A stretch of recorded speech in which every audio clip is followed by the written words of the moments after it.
ಬಂಧುಗಳೇ, ಈ ಕಾರ್ಯಕ್ರಮದ ಉದ್ದೇಶ ಏನು ಅಂತಂದರೆ, ಈ ಥರನೂ ಕೂಡ ಒಂದಿದೆ, ಈ ಥರ ಕೂಡ ಟ್ರೀಟ್ ಮಾಡಬಹುದು, ಬರೀ ಔಷಧಿನೇ ಮಾಡಬೇಕಾಗಿಲ್ಲ ಅಂತ ಹೇಳುವುದು ಒಂದಷ್ಟೇ ವಿನಃ ಇದನ್ನು ಹೀಗೆ ಮಾಡಿ ಅಂತ ನಾನು ಹೇಳೋದಿಲ್ಲ. ಹಾಗೆ ಎಲ್ಲರೂ ನಮ್ಮ ಹತ್ರನೇ ಬಂದು ಅಂತಲೂ ಹೇಳೋಕ್ಕಾಗಲ್ಲ. ಯಾಕಂದರೆ ಕೆಲವೊಂದು ಬೇರೆ ಊರುಗಳಲ್ಲಿರ್ತೀರ, ದೂರಗಳಲ್ಲಿರ್ತೀರ, ಸುಮ್ಮನೆ ಫೋನ್ ಮಾಡಿಬಿಟ್ಟು ತಲೆನೋವು ಒಂದು ಪಾಯಿಂಟ್ ಕೊಡಿ, ಕಾಲ್ಗೊಂದು ಪಾಯಿಂಟ್ ಕೊಡಿ, ಖಂಡಿತ ಆ ಥರ ಕೇಳಬೇಡಿ. ಯಾಕಂದರೆ ನಿಮ್ಮನ್ನು ಎಜುಕೇಟ್ ಮಾಡಲಿಕ್ಕಾಗೇ ಈ ಕಾರ್ಯಕ್ರಮಗಳನ್ನು ಮಾಡ್ತಾ ಇರೋದು. ಕೆಲವೊಂದನ್ನು ಹೇಳ್ಬೋದು, ಕೆಲವೊಂದನ್ನು ಹೇಳೋಕ್ಕಾಗಲ್ಲ.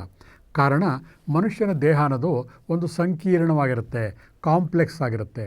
ಸುಮ್ಮನೆ ಒಂದು ಪಾಯಿಂಟ್ ಕೊಟ್ಬಿಟ್ಟು ಒಂದು ಕಾಯಿಲೆ ಹೋಗುತ್ತೆ ಅಂತ ಯಾವುದು ವಿದ್ಯೆ ಇಲ್ಲ ಬಂಧುಗಳೇ. ಕಾರಣ ಮನುಷ್ಯ ಆರೋಗ್ಯವನ್ನು ನಾವು ಗಮನಿಸಿದಾಗ ಅವನ ನಾಲಿಗೆಯನ್ನು ನೋಡಬೇಕು, ಕಣ್ಣುಗಳನ್ನು ನೋಡಬೇಕು, ಅಥವಾ ನಾಡಿಗಳನ್ನು ನೋಡಬೇಕು, ಅವನ ಆರೋಗ್ಯ ಹೀಟಾ ಕೋಲ್ಡ ಇವೆಲ್ಲ ಗಮನಿಸಬೇಕು. ನೋಡಿ ಒಂದು ಪಾಯಿಂಟ್ ಕೊಡಬೇಕಷ್ಟೇ ವಿನಃ ಸುಮ್ಮನೆ ಬ್ಲೈಂಡಾಗಿ ಒಂದು ಪಾಯಿಂಟ್ ಕೊಟ್ಬಿಟ್ರೆ ಒಂದು ಕಾಯಿಲೆ ಹೊಟ್ಟೋಗ್ಬಿಡುತ್ತೆ. ಖಂಡಿತ ಅದು ಸುಳ್ಳು ಬಂಧುಗಳೇ. ಖಂಡಿತ ಯಾರು ದಯವಿಟ್ಟು ಅದನ್ನು ಫಾಲೋ ಮಾಡಬೇಡಿ. ಯಾವುದೇ ಜ್ಞಾನವನ್ನು ಕೂಡ ಇದರಲ್ಲಿ ಒಂದು ಪರಿಹಾರ ಇದೆ ಅಂತಂದಾಗ ಅದರಲ್ಲಿ ಆಳವಾದ ಒಂದು ಜ್ಞಾನವನ್ನು ಪರಿಣಿತಿಯನ್ನು ಪಡ್ಕೊಂಡವರಿಂದ ಅಥವಾ ನೀವು ಪಡ್ಕೊಂಡು ಅದನ್ನು ಅಭ್ಯಾಸ ಮಾಡಬೇಕಷ್ಟೇ ವಿನಃ ಸುಮ್ಮನೆ ಬ್ಲೈಂಡಾಗಿ ಮಾಡಿದಾಗ ಅಲೋಪತಿ ಮೆಡಿಸಿನ್ಗೂ ನಿಮಗೂ ಏನು ವ್ಯತ್ಯಾಸ ಆಗುತ್ತೆ? ಯಾವುದೇ ಒಂದು ಕಾಯಿಲೆ ಹೆಸರು ಹೇಳಿಬಿಟ್ಟು ಇದಕ್ಕೆ ಈ ಮಾತ್ರೆ ತೊಗೊಳ್ಳಿ ಹೋಗುತ್ತೆ. ಇವಾಗ ಕೆಮ್ಮು ಬಂದವ್ರಿಗೆಲ್ಲರಿಗೂ ಕೂಡ ಒಂದು ಸಿರಪ್ ಇರೋ ಆಗಿದ್ದಿದ್ರೆ ಪ್ರಪಂಚದಲ್ಲಿ ನಾನೇ ಬೇಕಾದ್ರೆ ಒಂದು 10 ಕೋಟಿ ಡೊನೇಟ್ ಮಾಡಿ ಎಲ್ಲ ಕೆಮ್ಮು ಬಂದವ್ರಿಗೆ ಆ ಸಿರಪ್ಪನ್ನು ಕೊಡುವಂತ ಮಾಡ್ತಾಯಿದ್ದೆ. ಸುಳ್ಳು, ಕಾರಣ ಇಲ್ಲ. ಕಾರಣ ಏನು ಅಂತಂದರೆ, ಕೆಮ್ಮು ಬಂದಿರೋದು ನಿಜ, that is outcome of the some disease. ಆದರೆ ಅದಕ್ಕೆ ಪರಿಹಾರ ಬರೀ ಸಿರಪ್ ಒಂದೇ ಅಲ್ಲ. ಕೆಲವರಿಗೆ ಕೋಲ್ಡಿಂದ ಬಂದಿರುತ್ತೆ, ಕೆಲವರು ಗಂಟಲ ಇನ್ಫೆಕ್ಷನಿಂದ ಬಂದಿರುತ್ತೆ, ಕೆಲವರಿಗೆ ಗಂಟಲ ಕ್ಯಾನ್ಸರಿಂದ ಬಂದಿರುತ್ತೆ. ಒಬ್ಬೊಬ್ಬರ ದೇಹದ ಪ್ರಕೃತಿಯು ಕೂಡ ವಿಭಿನ್ನವಾಗಿರುತ್ತೆ.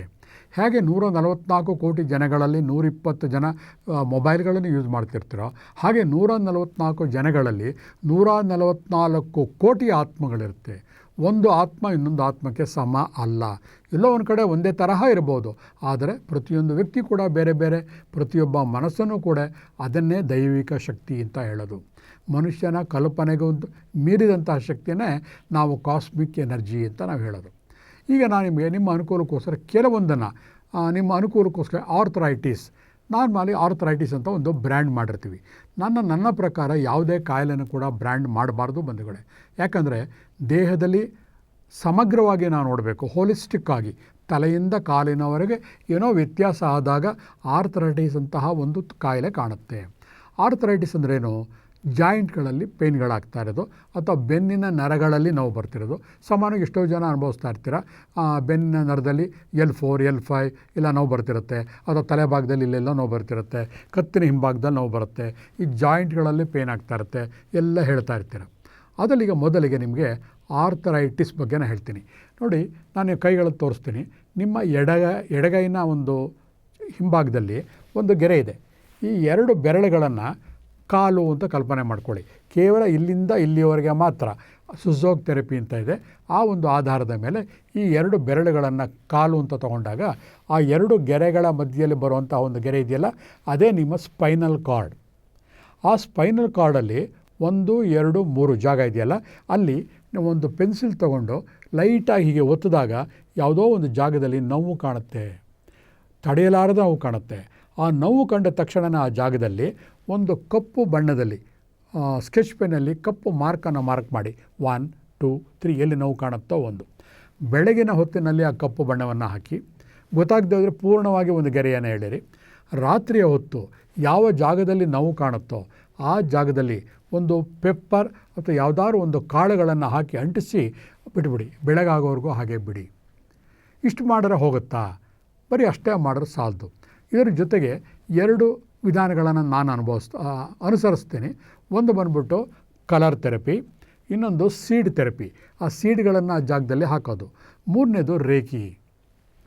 ಯಾವಾಗ ನಮ್ಮ ಬೆನ್ನಿನ ನರಗಳಲ್ಲಿ ತೊಂದರೆ ಕಾಣುತ್ತೋ ಅದಕ್ಕೆ ಹತ್ತಿರವಾದಂತಹ ಚಕ್ರಗಳನ್ನು ಆಯ್ಕೆ ಮಾಡ್ಕೋಬೇಕು.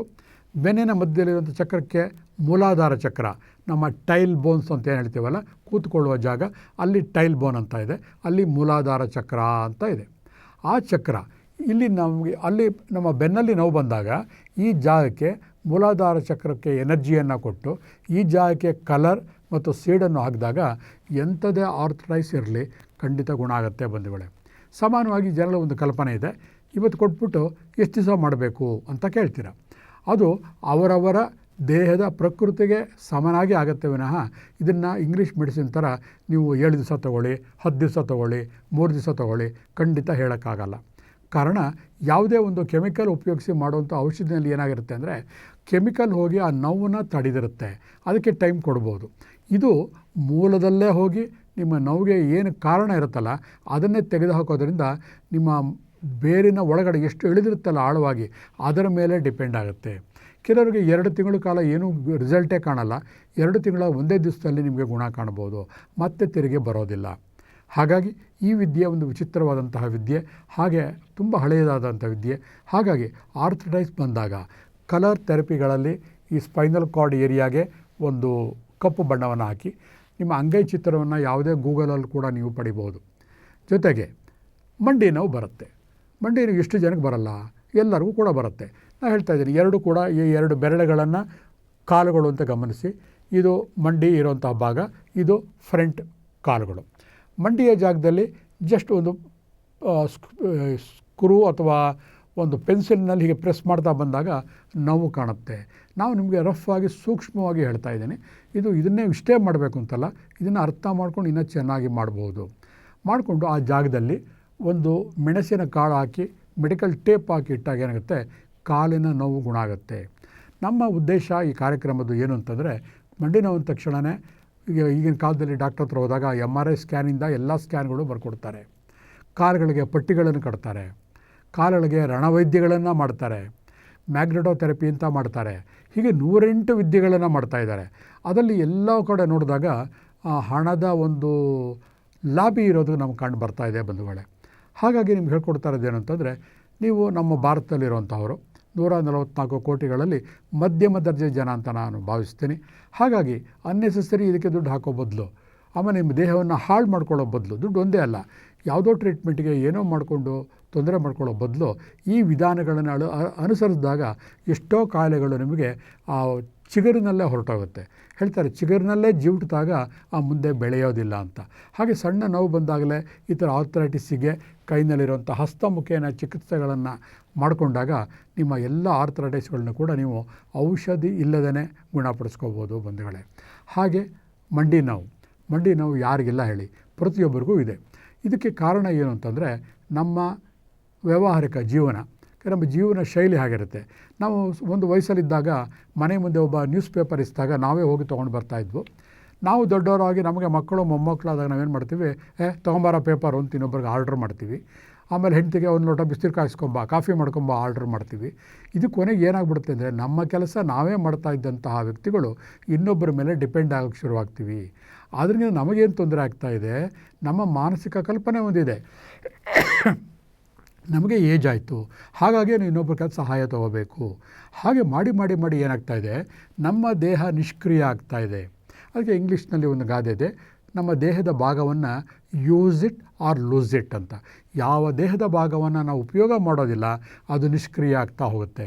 ಹಾಗಾಗಿ ಮಂಡಿಯ ಭಾಗ ಏನಾಗ್ತಾಯಿದೆ, ಇವಾಗ ಸಾಮಾನ್ಯವಾಗಿ ಹೆಣ್ಣು ಮಕ್ಕಳಿಗೆ ಏನಾಗ್ತಾಯಿದೆ, ಕೂತ್ಕೊಂಡು ಕೆಲಸಗಳನ್ನು ಮಾಡ್ತಾಯಿದ್ರು, ರುಬ್ತಾಯಿದ್ರು, ಬಟ್ಟೆ ಒಗಿತಾಯಿದ್ರು, ಇವೆಲ್ಲ ಮಾಡ್ತಾಯಿದ್ರು, ಕೂತಿ ಎದ್ದು ಮಾಡ್ತಾಯಿದ್ರು. ಇವತ್ತು ಮಾಡ್ತಾಯಿಲ್ಲ ಯಾರು. ಊಟ ಕೂತ್ಕೋಬೇಕಾದ್ರೂ ಕೂಡ ಅಷ್ಟೇ ಅದೇ ಆದಂಥ ಒಂದು ಶೈಲಿಯಲ್ಲಿ ಕುಳಿತುಕೋತಾಯಿದ್ರು. ಮಂಡಿ ನೋವುಗಳು ಬರ್ತಿರಲಿಲ್ಲ. ಎಲ್ಲವನ್ನು ಬಿಟ್ಟಿದ್ದರಿಂದ ಈಗೇನಾಗ್ತಾಯಿದೆ, ಅವರಿಗೆ ಎಲ್ಲವೂ ಕೂಡ ಏರುಪೇರಾಗ್ಬಿಟ್ಟು ದೇಹದಲ್ಲಿ ಸಮತೋಲನವನ್ನು ಕಳ್ಕೊತಾ ಇದ್ದಾರೆ ಬಂಧುಗಳೇ. ಹಾಗಾಗಿ ಅದನ್ನು ಈಗಲೇ ನೀವು ಸರಿ ಮಾಡ್ಕೋಬೋದು. ಅದಕ್ಕೆ ಔಷಧಿಯೇ ಬೇಕಾಗಿಲ್ಲ. ನಮ್ಮ ಉದ್ದೇಶ ಡ್ರಗ್ಲೆಸ್ ಥೆರಪಿ ಅಂತ ಅಂದ್ಬಿಟ್ಟು, ಔಷಧಿ ರಹಿತ ಚಿಕಿತ್ಸೆ. ಹಾಗಾಗಿ ಈ ಆರ್ಥರೈಟಿಸ್ ಬಂದಾಗ ಹೇಗೆ ಹಾಕೋತಿರೋ ಹಾಗೆ ಮಂಡಿ ನೋವು ಬಂದಾಗ 2 ಬೆರಳುಗಳಲ್ಲಿ ಆ ಪಾಯಿಂಟ್ಗಳಿವೆ, ಅಲ್ಲಿ ಪೆನ್ಸಿಲಲ್ಲಿ ಒತ್ಕೊಳ್ಳಿ. ನೀವು ಜಿಮ್ಮಿ ಅಂತ ಕೂಡ ಸಿಗುತ್ತೆ ಅಂಗಡಿಗಳಲ್ಲಿ, ಅದರಲ್ಲೂ ಕೂಡ ಒತ್ಕೋಬೋದು. ಆ ಕಾಳುಗಳನ್ನು ಹಾಕಿದಾಗ ನಿಮ್ಮ ನೋವು ಬಹಳ ಬೇಗ ಕಡಿಮೆ ಆಗ್ತಾ ಹೋಗುತ್ತೆ. ಜೊತೆಗೆ ರೇಖಿ ಎನರ್ಜಿ ಕೊಟ್ಟಾಗ ಎಲ್ಲ ನೋವುಗಳಿಗೂ ಕಾರಣ ನಮ್ಮ ಮನಸ್ಸು. ಅದನ್ನು ತತ್ವವನ್ನು ಉಪಯೋಗಿಸ್ಕೊಂಡೇ ಅಲೋಪತಿ ಮೆಡಿಸಿನ್ನಲ್ಲಿ ಪೇಯ್ನ್ ಕಿಲ್ಲರ್ಗಳನ್ನ ಕೊಡೋದು.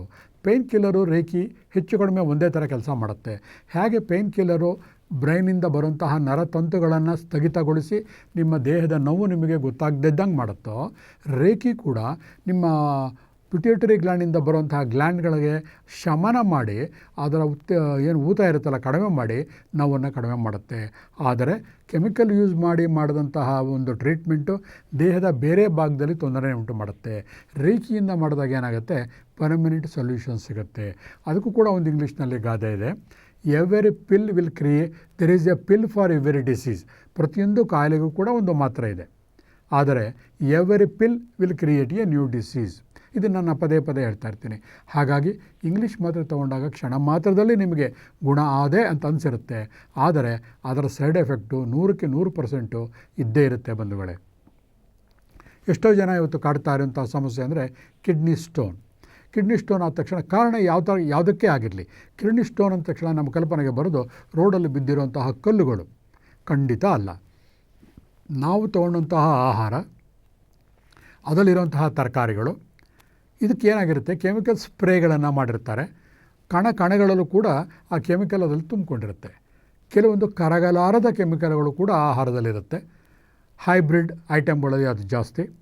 ಆ ಕಣಗಳು ನಮ್ಮ ದೇಹದಲ್ಲಿ ಒಳಗಡೆ ಹೋಗಿ ಫ್ಲಶ್ ಔಟ್ ಆಗದೇ ಇದ್ದಾಗ ಕಿಡ್ನಿ ಅಥವಾ ಗಾಲ್ ಬ್ಲ್ಯಾಡರಲ್ಲಿ ಹೋಗ್ಬಿಟ್ಟು ಸೇರಿಕೊಂಡು ಆ ಖನಿಜಗಳು ಕಲ್ಲುಗಳ ಥರ ಹರಳಾಗಿ ಫಾರಮ್ ಆಗಿರುತ್ತೆ. ಒಂದು ಹಂತದವರೆಗೆ ನಮಗದು ಗೊತ್ತಾಗಲ್ಲ. ಒಳಗೆ ಒತ್ತಕ್ಕೆ ಶುರುವಾದಾಗ ನಮ್ಮ ದೇಹದ ಪ್ರಕೃತಿ ಎಷ್ಟು ಚೆನ್ನಾಗಿರುತ್ತೆ ಅಂತಂದರೆ, ಹೊರಗಿನ ಫಾರಿನ್ ಆಬ್ಜೆಕ್ಟ್ ಯಾವುದೇ ದೇಹದಲ್ಲೇ ಹೋದರೂ ಕೂಡ ಅದು ಆಚೆ ಇಲ್ಲ ವಾಂತಿ ಮುಖಾಂತರ ಅಥವಾ ಲೂಸ್ ಮೋಷನ್ ಮುಖಾಂತರ ಅಥವಾ ನೋವಿನ ಮುಖಾಂತರ ಅದು ಹೊರಕ್ಕೆ ತಳ್ಳೋಕ್ಕೆ ಪ್ರಯತ್ನ ಪಡುತ್ತೆ. ಕರುಳು ಅಂದರೆ ಗಾಲ್ ಬ್ಲ್ಯಾಡರ್ ಮತ್ತು ಕಿಡ್ನಿನಲ್ಲಿ ಕರುಗಳು ಸೇರಿಕೊಂಡಾಗ ನೋವು ಉಂಟಾಗುತ್ತೆ, ನಮಗೆ ತಡೆಯಲಾರದ ನೋವು. ಒಂದು ಹಂತ ತಲುಪಿದ ಮೇಲೆ ನಾವೇನು ಮಾಡ್ತೀವಿ, ಒದ್ಲಾಡ್ತೀವಿ, ಅಯ್ಯೋ ನಾನು ಕಿಡ್ನಿ ಸ್ಟೋನ್ ಆಗಿಬಿಟ್ಟಿದೆ, ಕಿಡ್ನಿ ಸ್ಟೋನ್ ಆಗಿದೆ, ಅಷ್ಟೊಂದು ತಲೆ ಕೆಡಿಸ್ಕೋತೀವಿ ಬಂಧುಗಳೇ. ಅದಕ್ಕೆ ಭಾಳ ಸುಲಭ ಪರಿಹಾರ ಅಂತಂದರೆ ತಿರ್ಗಾ ನಮ್ಮ ಅಂಗೈಗಳನ್ನು ನೋಡಿ, ಅಂಗೈನಲ್ಲಿ ಈ 2 ಭಾಗ, ಈ 2 ಕಾಲುಗಳ ನೇರಕ್ಕೆ ಬಂದಾಗ ಇದನ್ನು ಕಿಡ್ನಿ ಪಾಯಿಂಟ್ ಅಂತ ಹೇಳ್ತೀವಿ. ಗೂಗಲಲ್ಲಿ ನೀವು ಸರ್ಚ್ ಮಾಡಿದಾಗ ಕಿಡ್ನಿ ಪಾಯಿಂಟ್ ಆನ್ ಪಾಮ್ ಅಂದರೆ ತೋರಿಸುತ್ತೆ. ಈ ಪಾಯಿಂಟ್ಗಳಿಗೆ ಡೇ ಟೈಮಲ್ಲಿ ಕಪ್ಪು ಬಣ್ಣವನ್ನು ಹಚ್ಚಿ, ಸ್ಕೆಚ್ ಪೆನ್ನಲ್ಲಿ, ಮಾರ್ಕರ್ ಬೇಡ, ಸ್ಕೆಚ್ ಪೆನ್ನಲ್ಲಿ. ರಾತ್ರಿ ಟೈಮಲ್ಲಿ ರಾಜ್ಮಾ ಬೇಳೆ ಅಥವಾ ಕಿಡ್ನಿಯ ಆಕಾರದ ಹುರುಳಿಕಾಳುಗಳನ್ನು ಇಲ್ಲೊಂದು ಡಬಲ್ ಬೀನ್ಸ್ ಅಂತ ಹೇಳ್ತೀವಲ್ಲ, ಇಟ್ಬಿಟ್ಟು ಟೇಪ್ ಹಾಕಬೇಕು. ಕೇವಲ 5-6 ದಿನಗಳ ಕಾಲ ಆ ಜಾಗವನ್ನು ಬೆಳಗ್ಗೆ ಹೊತ್ತು ಮಸಾಜ್ ಮಾಡಿ ಕಲರ್ಗಳು ಹಾಕಿ, ರಾತ್ರಿ ಹೊತ್ತು ಆ ರಾಜ್ಮಾ ಅಥವಾ ಡಬಲ್ ಬೀನ್ಸ್ ಬೇಳೆಯನ್ನು ಹಾಕಿಟ್ಟಾಗ ಆಟೋಮೆಟಿಕ್ಕಾಗಿ ಅದು ಕರೆಗೆ ಹತ್ತಿರ ಬಂದ್ಬಿಟ್ಟು ಇಲ್ಲಿರುವಂತಹ ಯೂರಿನರಿ ಟ್ರ್ಯಾಕ್ ಮುಖಾಂತರ ಹೊರಗಡೆ ಹೋಗ್ಬಿಡುತ್ತೆ ಬಂಧುಗಳೇ. ಆದರೆ ಇವತ್ತಿನ ವೇಗದ ಯುಗದಲ್ಲಿ ಜನ ಏನು ಮಾಡ್ತಾರೆ, ಪೂರ್ತಿ ನೋವು ಬರೋವರೆಗೂ ಹಾಗೆ ಇದ್ದು ಎಕ್ಸ್ರೇ ತೆಗೆಸಿ 8 mm 10 mm ಎಲ್ಲ ದೊಡ್ಡದಾದಮೇಲೆ ಅದನ್ನು ಎಲೆಕ್ಟ್ರಾನಿಕ್ ಕ್ರಷಿಂಗ್ ಮಾಡಿಸ್ತಾರೆ ಅಥವಾ ಆಪ್ರೇಷನ್ ಮಾಡ್ತಾರೆ. 10,000ದಿಂದ 75,000ವರೆಗೆ ಕೂಡ ಖರ್ಚು ಮಾಡ್ತಾರೆ. ಮಾಡಿ, ತಪ್ಪಿಲ್ಲ, ದುಡ್ಡಿದೆ ನಿಮಗೆ, ಟೈಮ್ ಕಡಿಮೆ ಇದೆ, ಆಪ್ರೇಷನ್ ಮಾಡಿ. ಆದರೆ ಈ ಜೀವನ ನಾಟಕ ಅಷ್ಟಕ್ಕೆ ಮುಗಿಯೋದಿಲ್ಲ ಬಂಧುಗಳೇ. ಅಷ್ಟೇ ಆಗಿದ್ದರೆ ಚೆನ್ನಾಗಿತ್ತು, ಯೋಚನೆ ಮಾಡ್ತಿರಲಿಲ್ಲ. ಆದರೆ ಆ ನಂತರ ನಿಮಗೆ ಪ್ರಾರಂಭ ಆಗುತ್ತೆ. For example, goal bladder stone ತೆಗೆದ ಮೇಲೆ ಆ ಗಾಲ್ ಬ್ಲ್ಯಾಡರ್ ಇರೋದು ಯಾವುದಕ್ಕೆ, ನಿಮ್ಮ ಜೀವನದಲ್ಲಿ ಉತ್ಪತ್ತಿ ಆಗುವಂತಹ ಒಂದು ಎನ್ಸೈಮ್ ರಸವನ್ನು ಕ್ರೋಢೀಕರಿಸ್ಕೊಂಡಿರುತ್ತೆ. ಎಕ್ಸೆಸ್ ಫುಡ್ ತೊಗೊಂಡಾಗ ತಿರ್ಗಿ ವಾಪಸ್ ಹೋಗಿ ಕರಗಿಸೋಕ್ಕೋಸ್ಕರ ದೇವರು ಮಾಡಿಟ್ಟಿರುವಂತಹ ಒಂದು ಕ್ರಿಯೆ. ಆ ಗಾಲ್ ಬ್ಲ್ಯಾಡರ್ನೇ ತೆಗೆದುಬಿಟ್ಟಾಗ ಏನಾಗುತ್ತೆ, ಆ ವ್ಯಕ್ತಿಯ ಲೈಫೇ ಒಂಥರ ಅರ್ಧ ಡೌನ್ ಆದಂಗೆ. ಏನೇ ಆಹಾರ ತೊಗೊಂಡ್ಕೊಂಡು ಏರುಪೇರು ಆಗ್ತಿರುತ್ತೆ, ಪದೇ ಅಸಿಡಿಟಿ ಆಗ್ತಿರುತ್ತೆ, ಲೈಫ್ ಲಾಂಗ್ ಅವನು ಪೇಷಂಟ್ ಆಗಿಬಿಡ್ತಾನೆ. ಅದೇ ನಮ್ಮ ಕಲರ್ ಥೆರಪಿ ಅಥವಾ ಈ ನಮ್ಮ ಮೆಥಡ್ ಯೂಸ್ ಮಾಡಿದಾಗ ಆ ತೊಂದರೆ ಇರೋದಿಲ್ಲ. ಕಿಡ್ನಿನೂ ಅಷ್ಟೇ. ಕಿಡ್ನಿನಲ್ಲಿ ಆ ಎಲೆಕ್ಟ್ರಾನಿಕ್ ಕ್ರಷರಿಂದ ಆ ಕಲ್ಲುಗಳನ್ನು ಒಡೆದು ತೆಗಿತಾರೆ. ನಿಜ, ಒಪ್ಕೋತೀನಿ, ಎಲ್ಲ ಚೆನ್ನಾಗಿರುತ್ತೆ, ದುಡ್ಡು ಇರುತ್ತೆ, ಟೈಮ್ ಇರುತ್ತೆ, ನಿಮ್ಗೆ ಒಳ್ಳೆ ಡಾಕ್ಟ್ರ್ ಪರಿಚಯ ಇರುತ್ತೆ, ನಿಮ್ಮ ಮಕ್ಕಳೇ ಡಾಕ್ಟ್ರು, ಎಲ್ಲವೂ ನಿಜ. ಆದರೆ ಆಫ್ಟರ್ ಎಫೆಕ್ಟ್ ಆಫ್ ಸರ್ಜರಿ ಏನು? ಒಂದು ಸತಿ ಸ್ಟೋನ್ ಆ ಥರ ಮಾಡಿದ್ಮೇಲೆ ಪದೇ ಸ್ಟೋನ್ ಫಾರಮ್ ಆಗ್ತಾನೇ ಇರುತ್ತಲ್ಲ, ಅದಕ್ಕೆ ಯಾರು ಉತ್ತರ ಕೊಡ್ತಾರೆ? ತಿರ್ಗಾ ಫಾರಮ್ ಆದಾಗ ಪದೇ ನೀವು ಅದನ್ನು ಕ್ರಷ್ ಮಾಡ್ತಾ ಇದ್ದಾಗ ಬರೀ ಆ ಜಾಗ ಮಾತ್ರ ಹಾಳಾಗೋದಿಲ್ಲ, ಅದರ ಸುತ್ತಮುತ್ತಲಿರೋ ಜಾಗಕ್ಕೂ ಕೂಡ ನಮ್ಮ ಕಿಡ್ನಿ ಅನ್ನೋದು ತುಂಬ ಸೂಕ್ಷ್ಮವಾದಂತಹ ಜಾಗ. ನೀವು ಹಣ್ಣಿನ ರಸ ಸೋಸೋದಕ್ಕೆ ಒಂದು ಜಾಲರಿನ ಹಿಡ್ಕೊಂಡಿರ್ತೀರ, ಪ್ಲಾಸ್ಟಿಕ್ದಿರ್ಬೋದು ಅಥವಾ ಕಬ್ಬಿಣದ್ದು ಸಣ್ಣ ತೂತುಗಳಿರುತ್ತೆ. ಅದಕ್ಕೇನೋ ಒಂದು ಬೆಂಕಿ ಬಿದ್ದು ಒಂದು ರಂಧ್ರ ಬ್ಲ್ಯಾಕ್ ಆಗಿಬಿಟ್ರೆ ಅದು ಕೆಲಸನೇ ಮಾಡಲ್ಲ. ಹಾಗೆ ನಮ್ಮ ಕಿಡ್ನಿಯಲ್ಲಿರುವಂತಹ ಆ ಜಾಲ ಪದರಗಳಿರುತ್ತಲ್ಲ, ಸ್ವಲ್ಪ ಆ ರೇಸು ಅಲ್ಲಿಗೂ ಹೋಗುತ್ತೆ, ಬರೀ ಕಲ್ಲುಗಳಿಗೆ ಮಾತ್ರ ಬೀಳೋದಿಲ್ಲ. ಅದು ಡ್ಯಾಮೇಜ್ ಆಯಿತು ಅಂತಂದರೆ ಲೈಫ್ ಲಾಂಗ್ ನೀವು ಡಯಾಲಿಸಿಸ್ ಅಥವಾ ಕಿಡ್ನಿ ಪ್ರಾಬ್ಲಮಿಂದ ಸಫರ್ ಮಾಡಬೇಕಾಗತ್ತೆ ಬಂಧುಗಳೇ.